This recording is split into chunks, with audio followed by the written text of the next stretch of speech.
According to public interviews, sworn statements, and investigative reporting, Maria Farmer was one of the earliest known victims to come forward about Jeffrey Epstein, long before his name became widely known to the public. Maria Farmer was a young artist who became connected to Epstein in the mid-1990s after being offered what appeared to be legitimate professional opportunities tied to her artwork. She has stated that at the time, Epstein presented himself as a wealthy patron who supported artists and intellectuals, which made the offer feel credible rather than threatening.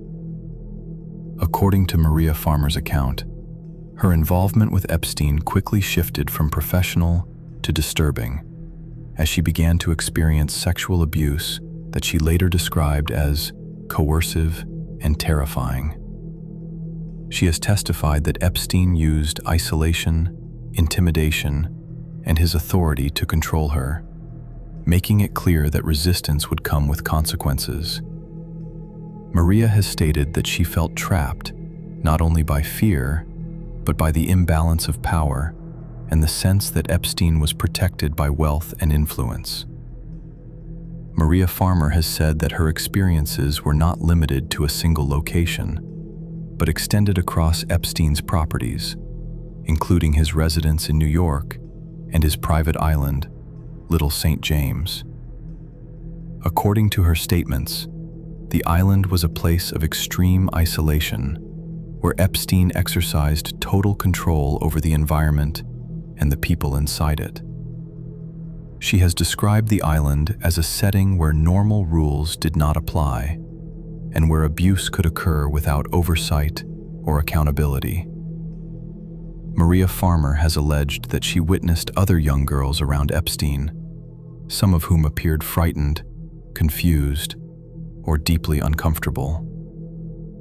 She has stated that seeing other girls reinforced her belief that what was happening was not accidental or isolated, but part of a larger pattern of exploitation. According to her account, the presence of multiple victims made it clear that Epstein's behavior was systematic rather than impulsive. One of the most significant aspects of Maria Farmer's involvement in the Epstein files is that she reported what happened to her while the abuse was still ongoing. She has stated publicly that she went to law enforcement and federal authorities in the 1990s to report Epstein's crimes. According to her account, she provided detailed information, names, locations, and descriptions of what she had witnessed and endured. Maria Farmer has said that despite coming forward, her reports were dismissed, minimized, or ignored. She has stated that authorities failed to act on her information, allowing Epstein to continue abusing others for years afterward. This failure is one of the reasons her testimony later became so important, because it demonstrated that warnings existed long before Epstein was finally arrested. Maria has also spoken about the lasting psychological impact of both the abuse and the institutional betrayal she experienced. She has said that being ignored after reporting the crimes compounded the trauma, leaving her with the belief that the system was unwilling to protect victims without power. According to her statements, this silence enabled Epstein's operation to expand rather than collapse. When Epstein was arrested decades later, Maria Farmer's earlier reports were revisited as evidence that authorities had missed or failed to act on clear warning signs. Her involvement in the Epstein files became a critical example of how abuse can persist when victims are discredited and perpetrators are shielded. She has stated that her motivation in speaking publicly was never attention, but accountability, and the hope that other victims would be believed. Maria Farmer's story is especially significant because it shows that Epstein's island and properties were not hidden secrets, but locations tied to repeated allegations that were reported and then ignored. According to her account, the island functioned as part of a larger system designed to isolate victims and protect Epstein from scrutiny. Her testimony illustrates how geography, power, and institutional failure combine to allow abuse to continue unchecked. Through Maria Farmer's experience, the Epstein files are not just records of crime, but records of missed opportunities to intervene. Her story reveals that the tragedy was not only what Epstein did, but how early warnings were dismissed, allowing countless others to be harmed. According to sworn testimony and court records, Annie Farmer, the younger sister of Maria Farmer, became involved in the Epstein case as a teenager after being drawn into the orbit of Jeffrey Epstein through what appeared to be legitimate opportunities framed around education, mentorship, and intellectual development. Annie Farmer has stated that at the time she was young, impressionable, and unaware that she was entering an environment designed to place Epstein in a position of total authority while limiting her ability to recognize or resist inappropriate behavior. According to her testimony, Epstein presented himself as a wealthy and powerful benefactor who took an interest in young people's academic futures, which made his attention feel prestigious rather than alarming. She has stated that the setting in which she first encountered Epstein appeared cultured, calm, and safe, which lowered her natural defenses and made it difficult to imagine that harm could occur in such an environment.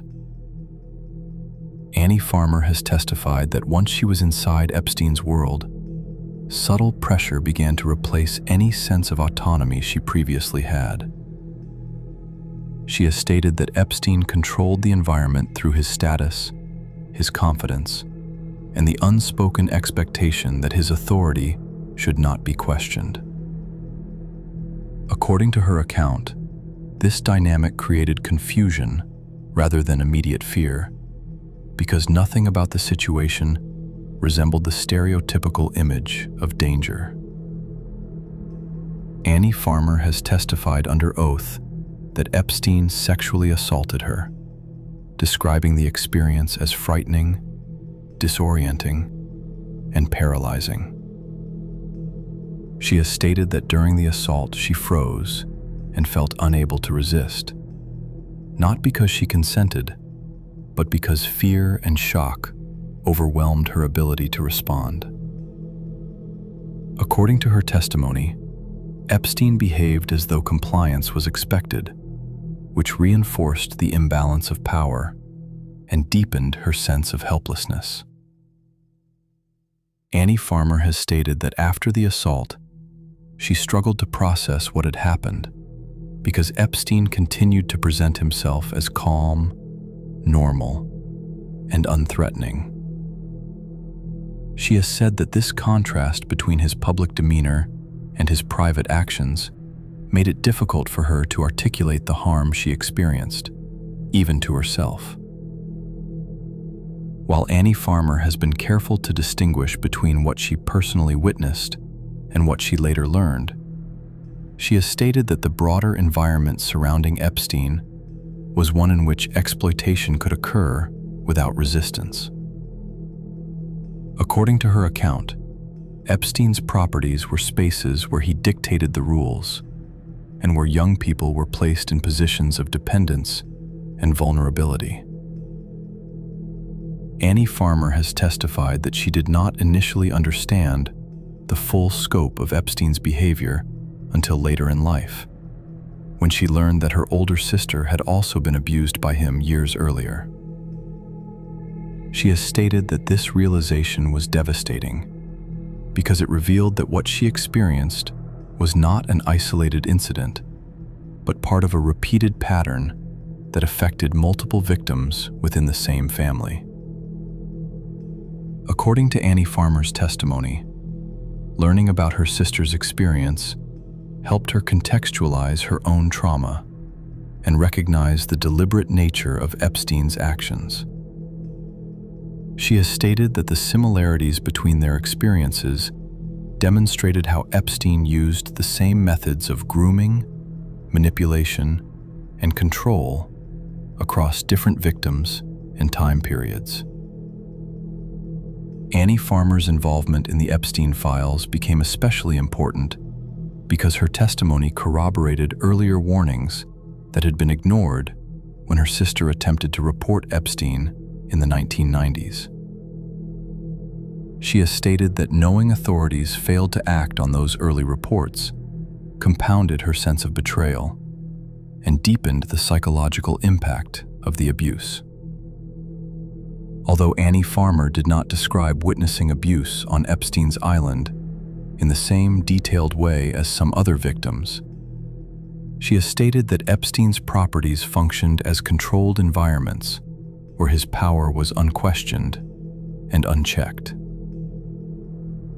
According to her account, these spaces were designed to isolate victims, normalize obedience, and discourage resistance through subtle intimidation rather than overt violence. Annie Farmer later chose to testify publicly and under oath, despite the emotional difficulty of revisiting her trauma. She has stated that her decision to come forward was motivated by a desire to support other victims and to ensure that the truth about Epstein's behavior was preserved in official records.